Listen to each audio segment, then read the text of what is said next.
اب رخ کرتے ہیں کینیڈا کا، جہاں سے ایک بہت بڑا اعلان سامنے آیا ہے، اور یہ اعلان ہے کہ کینیڈا بھی اب فلسطین کو ایک آزاد اور خود مختار ریاست کے طور پر تسلیم کرنے والا ہے۔ یہ ایک بہت بڑا شفٹ ہے کینیڈا کی پالیسی میں، اور جیسا کہ ہم جانتے ہیں کینیڈا بھی G7 ممالک میں شامل ہے، تو بہت بڑے اثر و رسوخ والے جو ممالک ہیں وہ اب فلسطین کو ایک آزاد ریاست کے طور پر تسلیم کر رہے ہیں، اور اس کا مطلب یہ ہے کہ اب ہم یہ کہہ سکتے ہیں کہ شاید آنے والے دنوں میں فلسطین کا جو مسئلہ ہے وہ کسی نہ کسی طریقے سے اپنے حل کی طرف جائے گا۔ اسی پورے معاملے پر بات کرتے ہیں، ہمارے ساتھ موجود ہیں عظمت مجیب صاحب جو کہ سینئر جرنلسٹ ہیں اور ہمیں کینیڈا سے جوائن کر رہے ہیں۔ السلام علیکم عظمت، بہت شکریہ آپ کا، پروگرام کے لیے آپ نے وقت نکالا۔ سب سے پہلے میں چاہوں گا کہ اگر آپ اسی پر تھوڑا سا ہمیں ذرا کامنٹ کر کے تھوڑا سا بتائیں کہ G7 کا تیسرا ملک ہے یہ کینیڈا، جس نے اب اعلان کیا ہے کہ وہ فلسطین کو ایک آزاد ریاست کے طور پر تسلیم کرنے والا ہے، تو یہ جو فیصلہ ہے یہ کن وجوہات کی بنا پر ممکن ہوا؟ جی دیکھیں، کینیڈا کے وزیر اعظم مارک کارنی نے پچھلے دنوں فلسطین کو بطور ریاست تسلیم کرنے کا عندیہ دیا ہے، اور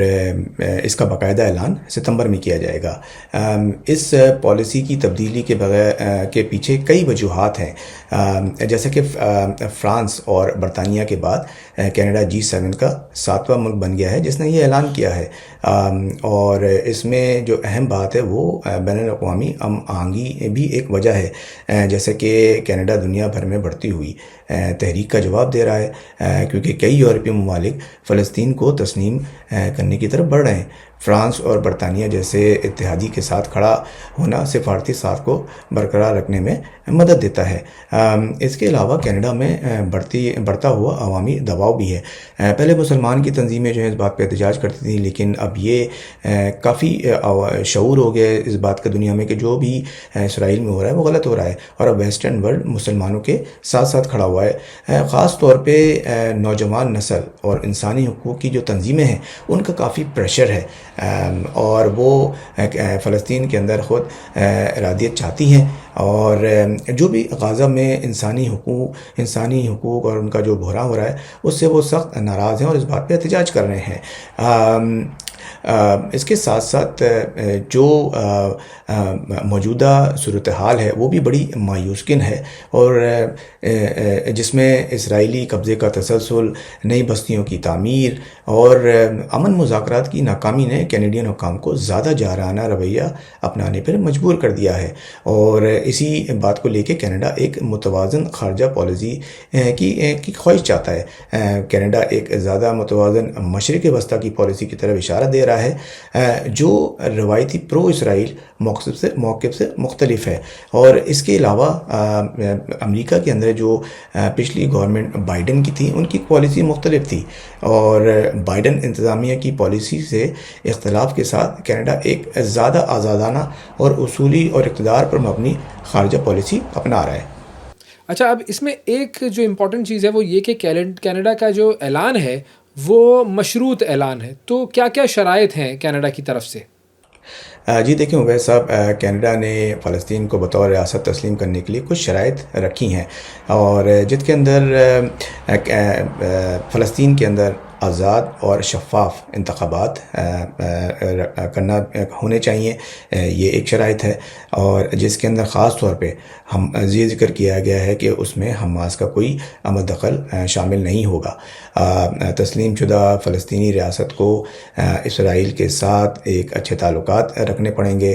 جو دہشت گردی سے پاک ہوں گے اور امن و امان کو فروغ دیں گے، اور اس کے ساتھ ساتھ انسانی حقوق اور قانون کی حکمرانی کا بھی احترام کیا جائے، اور اس کے ساتھ ساتھ کینیڈا نے اس بات پہ بھی زور دیا ہے کہ نئی فلسطینی حکومت بین الاقوامی قانون اور جمہوری اصولوں کی پاسداری بھی کرے۔ ایک جو اس میں شرط ہے وہ بڑی انٹرسٹنگ ہے کہ فلسطین میں جو انتخابات ہوں وہ حماس کے بغیر ہوں۔ اب یہ کتنا یقینی ہے، اس بات کا کیسے جو ہے وہ انشور کیا جائے گا اس بات کو کہ حماس نہ ہوں اور الیکشنز ہوں، کیا یہ پاسبل ہے؟ دیکھیے کینیڈا نے فلسطین میں انتخابات میں حماس کی بغیر ہونے کی شرط تو رکھ دی ہے، لیکن یہ شرط بہت ہی مشکل اور سیاسی طور پر بڑی پیچیدہ ہے۔ دیکھیں جیسا کہ آپ کو معلوم ہے کہ حماس ایک فلسطین کے اندر بہت بڑی طاقت ہے، اور 2007 سے وہ وہاں پہ حکمرانی کر رہی ہے۔ اگرچہ مغرب حماس کو بالکل پسند نہیں کرتا اور انتخابات کے عمل میں اس کا عمل دخل بالکل چاہتا ہے کہ نہ ہو، تو ایسا ہونا جو ہے وہ مشکل نظر آتا ہے، کیونکہ ایک بڑی طاقت کو وہاں سے آپ اس انتخابات کے عمل سے الگ رکھیں، اور یہ تو ایک پہلے بہت مشکل کام ہے۔ دوسرا اس کے ساتھ ساتھ اگر ایسا ہوتا بھی ہے تو فلسطین کی ایک بہت بڑی جو تعداد ہے وہاں کی عوام ہے وہ اس کو ایکسیپٹ نہیں کرے گی اور اس پہ ناراض ہوگی۔ تو لہٰذا اگرچہ کینیڈا کی یہ شرط شدت پسندی سے بچنے کے لیے رکھی گئی ہے، لیکن موجودہ علاقائی حقائق میں یہ قابل عمل نہیں لگتی۔ اب اگر ہم اس کا ایک اور رخ دیکھیں تو کینیڈا نے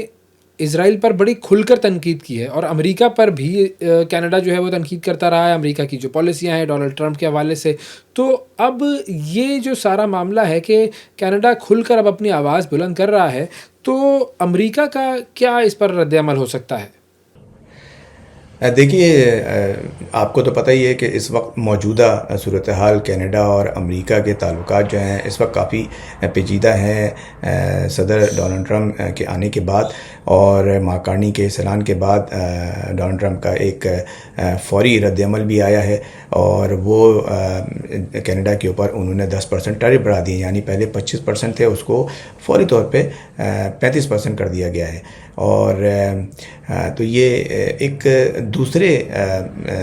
پہلو کے اندر یہ ری ایکشن آیا ہے، لیکن میں سمجھتا ہوں کہ کینیڈا اور امریکہ کے درمیان اس پالیسی پہ کوئی ایسا شدید رد عمل جو ہے وہ نہیں آئے گا، کیونکہ امریکہ جو ہے وہ ویسٹرن ورلڈ ہے، جو دوسرے ممالک ہیں ان میں اختلافات نہیں چاہتا، چونکہ کینیڈا اور یورپین ممالک جو ہیں ان کی یہ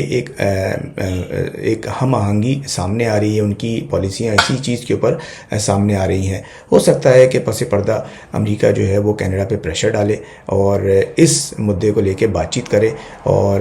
پالیسی کو چینج کرنے کے لیے کہے، لیکن ایک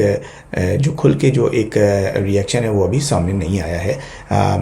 لیکن جیسا کہ میں نے کہا کہ ٹریڈ وار کی صورت میں ایک ری ایکشن آیا ہے، لیکن یہ بات واضح ہے کہ امریکی صدر ڈونلڈ ٹرمپ کینیڈا کے اس اعلان سے زیادہ خوش نہیں ہے۔ کینیڈا کے جو عوام ہیں ان کا کیا رد عمل سامنے آیا ہے جب کینیڈا کی طرف سے یہ اعلان ہوا کہ فلسطین کو ایک آزاد ریاست کے طور پر تسلیم کیا جائے گا؟ دیکھیں کینیڈا کے اس اعلان کے بعد کینیڈا کے اندر جو ہے وہ ملا جلا سا رد عمل ہے، لیکن اگر دیکھا جائے تو عوامی طور کے اوپر اس کی حمایت زیادہ ہے اور زیادہ تر لوگ اس کو خوشائند قرار دے رہے ہیں، جیسے کہ انسانی حقوق کی تنظیمیں ہیں، ترقی پسند یہودی گروپس ہیں، طلباز ہیں، عرب مسلمان کمیونٹیز ہیں، اور ساتھ ساتھ دوسرے جو ویسٹرن آرگنائزیشن ہیں اس کو خوشائند قرار دے رہے ہیں، اس فیصلے کا خیر مقدم کر رہے ہیں۔ لیکن اس کے ساتھ ساتھ ہم اس بات کو بھی یہ نظر انداز نہیں کر سکتے کہ کینیڈا کے اندر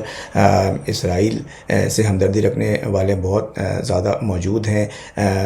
پرو اسرائیل تنظیمیں ہیں جو کہ اس فیصلے کو جلد بازی اور ایک سیاسی قرار دے رہے ہیں، لیکن زیادہ تر جو ایک رد عمل ہے وہ پازیٹیو ہے، اور اس کی خاص وجہ یہ بھی ہے کہ جیسا کہ میں نے پہلے بتایا کہ G7 کے دوسرے ممالک ہیں وہ بھی اس بات کو تسلیم کر رہے ہیں، اور یہ سارے ممالک کے اندر ایک ہم آہنگی ہے اور اس فیصلے کو ساتھ لے کے چل رہے ہیں۔